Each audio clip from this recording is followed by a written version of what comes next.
الحمد لله رب العالمين والصلاة والسلام على أشرف الأنبياء والمرسلين سيدنا محمد وعلى آله وصحبه وسلم وبعد السلام عليكم ورحمة الله تعالى وبركاته وعينو كهدليني وعينو كجرني وحيالها لغاقبحو أما داود ومصيبوينك إيا دباتوينك kelmadeennu taas ayuunbay la sii xidhiidhsan tahay waxyaalaha lagaga baxo musiibooyinka iyo dhibaatooyinka kala gedisan waxaa ka mid ah atawbatu ila allahi walistigfaar ilaahay in looba toobad keeno ilaahay in loo noqdo isagana dembi dhaaf la weydiisto waayo qofka bini aadmigaahi waa qof mar walba dembi iyo macaasi ay ka dhacayso dembiga iyo macaasidaa ka dhacaysaana sidaynu horeba u soo sheegnay mararka qaarkood baa cuqubooyin iyo masaa'ibyo dhibaato inay ka dhalanayaan marka cuqubooyinka iyo masaa'ibta waxaa lagu qaadayo ilaahay uu kaga qaadaa dadka waa baraarujinay inay dadku ilaahay u toobad keenaan oo ilaahay u noqdaan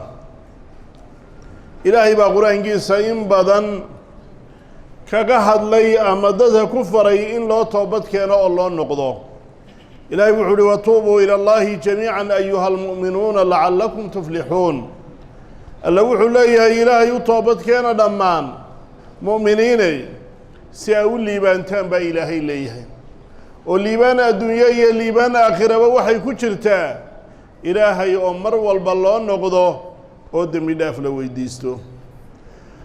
waxaa kaloo ilaahay leeyahay yaa ayuha aladiina aamanuu tuubuu ila allahi towbatan nasuuxa kuwa aliya nebi rumeeyeyow ilaahay u toobad keena towbad dhaba towbad runa towbad khaaliso ah ilaahay u toobad keena oo qofku ka xun yahay oo uu ka murugoonayo wixii xumaayuu la yimi ku dhex jiray kana dhex baxay oo uu markaa ka dhex baxay isla markaa goostayna inaanu dib ugu noqonin haddii xuquuq bini aadmi ay la xidhiidhay waxyaalaha macaasidiya uu galay ee uu ka toobad keenayaana uu iska celiyey ama qofkii lahaa uu ka xalaashaday waxaa la leeyahay rabbi wuxuu xaqiiqo ku yahay inuu idinka dhaafi markaa sayi-aadkiinna iyo dembiyaalkiinna inuu jannooyin idin gelin doono hoosteeda webiyaashii ay burqanayaan ay duldulcaynayaan waxaa kaloo ilaahay yidhi faman taaba min bacdi dulmihi wa aslaxa fa ina allaha yatuubu calayhi ina allaha gafuurun raxiim qofka toobad keena intii uu nafdiisa dulmiyey dabadeed ee macaasi iyo xumaan uu ku dulmiyey dabadeed ee hagaajiye camalkiisa iyo wuxuu xumeeyey ilaahayna mid ka toobad aqbali weeye waayo ilaahay mid dembi dhaaf badan oo naxariis badan weeye waxaa kaloo ilaahay inoo sheegay inuu ilaahay dadka toobadkeenka badan ee mar walba u soo noqda ilaahay jecel yahay in allaha yuxibu altawaabiina wa yuxibu almutatahiriin dadka ilaahay u toobad keena ilaahay in badan u soo noqda waa jecel yahay oo alla waa jeclaanaya waxa kaluu ilaahay jecel yahay kuwa mutadahiriinta ha isdaahiriya waxaa kaloo ilaahay yihi waan istakfiruu rabbakum huma tuubuu ilayhi yumatickum mataacan xasana ilaa ajalin musamaa wayu'ti kula dii fadlin fadlah wain tawallow fainii akhaafu calaykum cadaaba yowmin kabiir alla wuxuu leeyahay dembi dhaaf weydiisa rabbigiin markaa ilaahay dembi dhaaf weydiisataan ee wixii markaa idinka dhacay ee ilaahay dembi dhaaf ka weydiisataan una toobad keena markaa ilaahay dembi dhaaf weydiisataan ee toobad keentaan ilaahay wuxuu idin siinayaa waxaa markaa ku raaxaysataan iyo risiq wanaagsan iyo wanaag dhammaanteed buu idin siinayaa ilaa muddo la magacaabayo inta ajashiinu ay tahay qof kastoo fadli iyo ixsaan iyo biri iyo wanaagu saaxiibana fadligiisa iyo abaalmarintiisa ilaahay siinaya haddii aad jeesataan oo markaa wanaagga iyo toobadda iyo dembi dhaafka ka jeesataanna anigu waxaan idinka cabsan cadaab maalin weyn inuu idinku dhaco idin qabsado. waxaa kaloo ilaahay yidhi nebiyullaahi nuux isagoo inooga warramaya qoomkiisii muddada dheer uu baaqayey faqultu istakfiruu rabbakum innahu kaana ghafaara. waxaan ku idhi buu idhi rabbigiin dembi dhaaf weydiista, ilaahay dembi dhaaf badana waaye. haddii aad markaa ilaahay dembi dhaaf weydiisataan ilaahay cirka ayuu isagoo fara badan oo shubmaya ilaahay idiin soo diri uu idiin soo dayn. ilaahay wuxuu idin siin uu idinku kordhin uu idinku xoojin. xoolo ayuu ilaahay idiin siyaadin, wiilal baa ilaahay idiin siyaadin, beero ayuu ilaahay idiin yeeli, webiyaal buu idiin yeeli doonaa. waxa la yaaliyo waxaasoo nimco ah waxa lagu helayaa oo markaa cirka inuu ilaahay roob yacni badan oo markaa khayr qaba ilaahay ka soo shubo, in ilaahay xoolaha iyo ubadka iyo wax walba iyo beeraha iyo wax walba ilaahay inoo siyaadiyo. waxa lagu helayaa waxa weeye ilaahay oo dembi dhaaf la weydiiso oo dembi dhaafka la badsado. nabigeenna moxamedina sala allahu calayhi wasalam isagoo macsuumahoo la dhaafay, isagoo ummaddiisa tacliiminaya daraaddeed haddana in badan ayuu ilaahay dembi dhaaf weydiisanaya oo ilaahay uu noqonayay. xadiidka imaam muslim warinayo waxau nabigeenu sala allahu calayhi wasalam yidhi dadow ilaahay u toobadkeena tuubuu ila allah, ilaahay u toobadkeeno ilaahay u noqda fa innii atuubu fi lyowmi ilayhi 100 mara. anigu maalintii waxaan u toobad keenaa 100 jeer ayaan ilaahay u toobad keenaa inu noqdaayo. xadiid kaloo imaamulbukhaari isan leeyahay waxa uu isaguna tilmaamayay wallaahi innii la astakfiru llaha wa atuubu ilayhi akthara min 70 mara. wallaahi anigu waxaan dembi dhaaf weydiistaa oo aan ilaahay u toobad keenaa maalintii in ka badan 70 jeer ayaan ilaahay u noqdaa oon ilaahay dembi dhaaf weydiistaa. isagoo macsuum ahoo dembigiisii hor iyo kiisii dambeba la dhaafay ayuu sidaa ilaahay u dembi dhaaf weydiisanayay uguna toobad keenayey. waa tacliiman liummatihi, isagoo baraya ummaddiisa waxa looga baahan yahay. waxaa la yidhahdaa laa yanzilu lbalaawu ilaa bidembin walaa yurfacu ilaa bitawba. balaayo iyo dhibaata ma soo degto oo dadka kuma dhacdo ilaa dembi iyo waxay dadku galabsadeen iyo macsi iyo xumaan ay galeen unbay ugu timaadaa. lamana kor yeelo oo balaayada iyo musiibada lagagama kor yeelo allahuma inay ilaahay u toobad keenaanay u noqdaan mooyaane. istikfaarta iyo ilaahay oo dembi dhaaf la weydiistaana waxyaalaha ugu waaweyn ee risiqa ilaahay uu ku furo ciddii markaa daayimta ayuu ka mid yahay. xadiid imaam axmed uu warinaya sheekh axmed shaakirna uu tasiixiyey waxau yihi man akhara min alistikfaari qofka istikfaarta iyo dembi dhaaf dalabka badsada ee laasima jacala allahu min kulli hammin faraja. ilaahay hami kasta iyo murugo kasta faraj baa ilaahay uga yeela. dayq iyo cidhiidhi kasta oo ku yimaada meel uga baxa ilaahay siiya. warasaqahu min xaysu laa yaxtasib, meel aanu ka malaysanayna ilaahay waa ka arsaaqaa. waa wax aad iyo laxaad u weyn in ilaahay hami kasta iyo wax kasta oo kugu yimaado faraj ilaahay kaaga sameeyo. cidhiidhi kasta ilaahay meel aad uga baxday inuu ku yeelo, meel aanad ka filanaynin ilaahay ka arsaaqu risiqa ku waasiciyo. waxaasoo dhan waxaa lagu helayaa ilaahay istikfaartiisa iyo dembi dhaaf dalabka oo la daa'imo. qodobka labaad ee isaguna muhiimka ee masaa'ibta iyo dhibaatooyinka dawada u noqda waa adducaau wallujuu'u ilaa kaashifi lkurbaat. waa in la baryo oo la magan galo ilaaha isagu keligii dhibaatada fayda. cid kale oo dhibaato fayda ma jirto oo aan alla ahaynin. allaha isagu dhibta qadaray, allaha isagu awoodda ule dhibtaa inuu qaado oo isaga la baryo oo isaga la magan galo oo isaga xaggiisa loo cararo. ilaahay wuxuu uhi falowlaa id jaa'ahum ba'sunaa tadaracuu walaakin qasat quluubuhum wazayana lahum ashayطaanu maa kaanuu yacmaluun. إلهي أمدان لهلاقي أولا رغي وحاول ليها الله مي مركي بأسي يدي باتدي عذاب كويمي تضرعوا ما يسر لغان وأي توبت كينان وأي إلهي النقدان وإلهي بريان بأن الليهي تضرع ما يسميان ما يسمين بأ إلهي ليهيو يعني إلهي وابد بادين لها مركي نبتي أركان هدي إلهي يسر لغي لهايين هدي إلهي توبت كيني لهايين هدي إلهي بري لهايين وابد بادين لها لكن قلوبتودي ayaa qallashay baa Ilaahay yiri shaydaanna wuxuu qurxiyay wixii ay ku sugnaayeen xumaanaha ayay ku sugnaayeen iskaga sii adkayseeno sidaas markaa lagu halaagay xadiid Imam Tirmidhi warinaya Sheekh Albani sanadkiisa xasan uu ku tilmaamay wuxuu nabigeenu sallallahu alayhi wasallam ad-du'a yanfa'u mimma nazala wa mimma lam yanzil du'adu waxay wax ka tartaa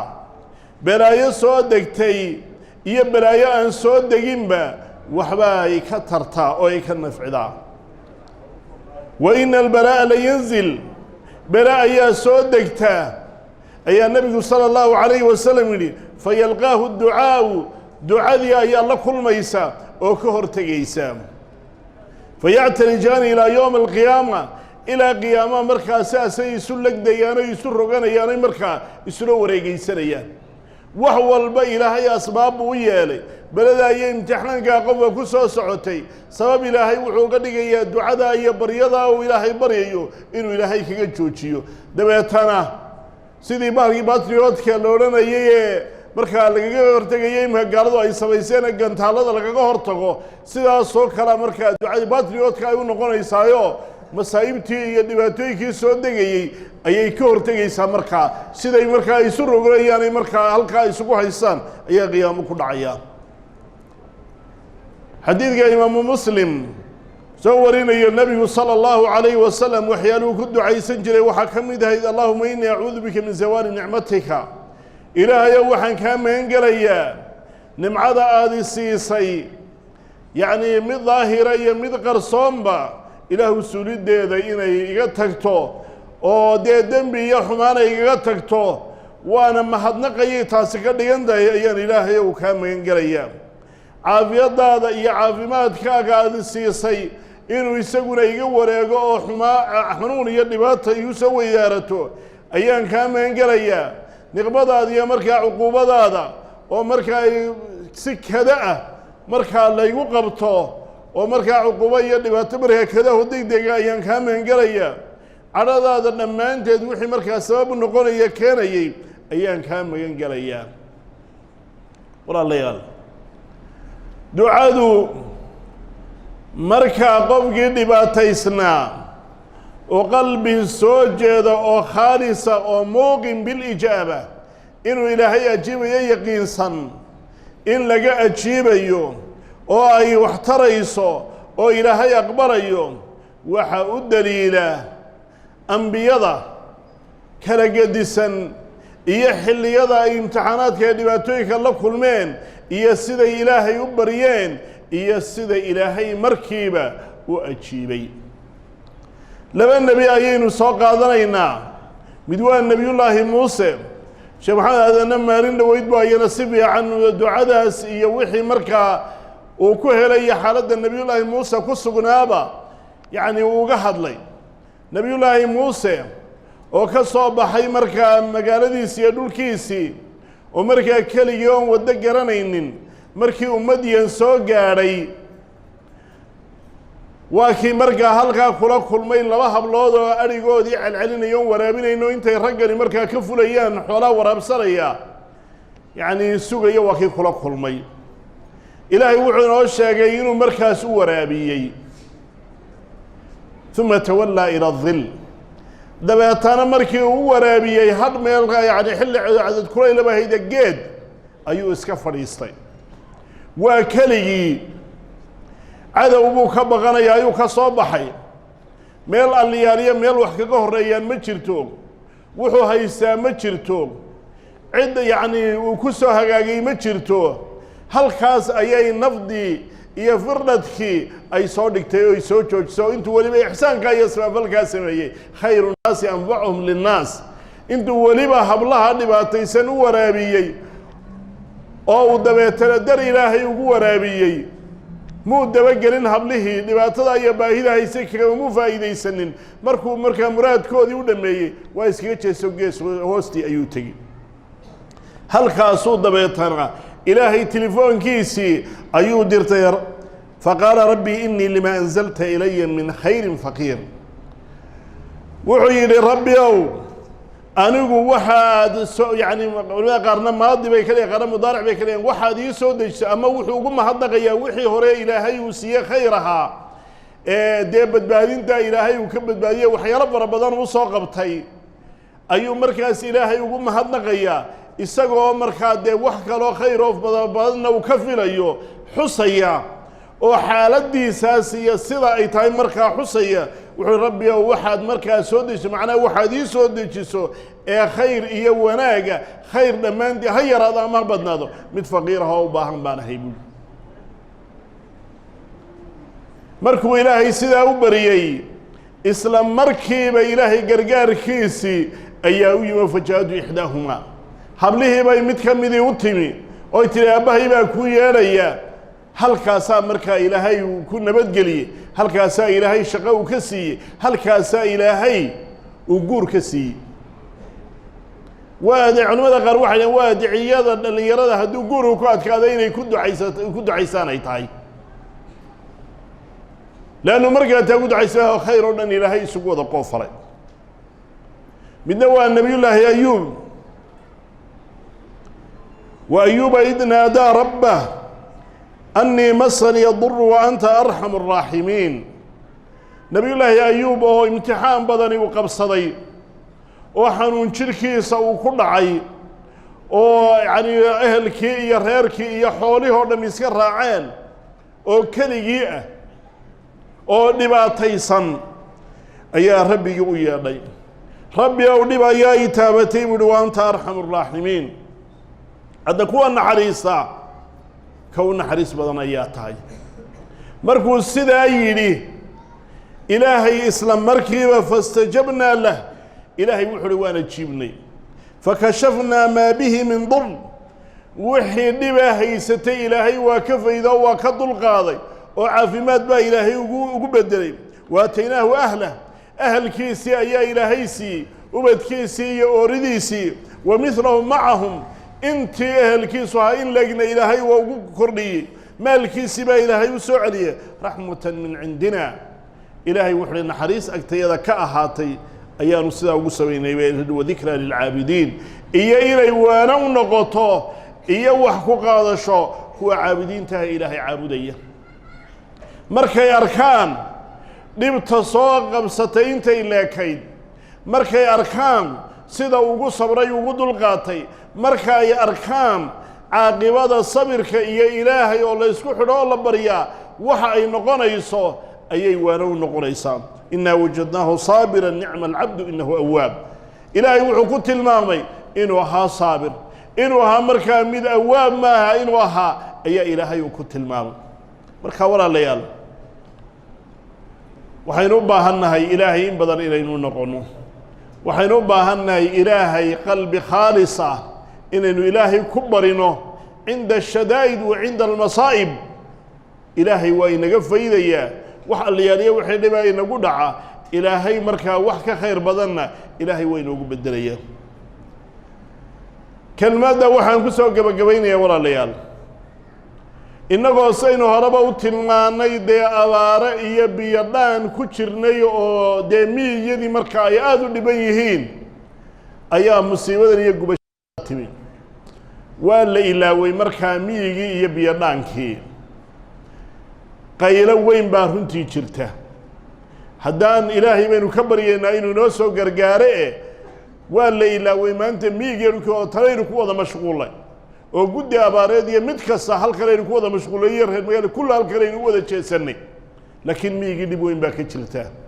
haddaan loo gurmanin oo la gaadhin ilaahay baynu weydiisanaa gurmadkiisa degdega inuu inoo soo dedejiye runtii inay dhibasho iyo dhibaato weyne ka dhacdo ayaa la filayaa waxaan leeyahay miyadii iyo qof walba halkii aad cid ku walahayd ama aad ku ogeyd ha laga warhayo oo yaan la ilaawin ilaahayna waxaynu weydiisanaynaa waa bil rabadaana ilaahay waxaanu weydiisanaynaa naxariis degdega ilaahay inuu noo naxariisto اللهم إن بالعباد والبلاد من الجهد والجوع والضنك ما لا نشكو إلا إليك. اللهم فارسل السماء علينا مدرارا. اللهم أغثنا اللهم أغثنا اللهم أغثنا اللهم أغثنا غيثا مغيثا هنيئا مريئا مريئا صحا طبقا مجليا دائما إلى يوم الحاجة. إلهي ونون حريصه إلهي وعذابها النقوع إلهي أوارئي امتحان إلهي وهالنقوها لكن سبحان ربك.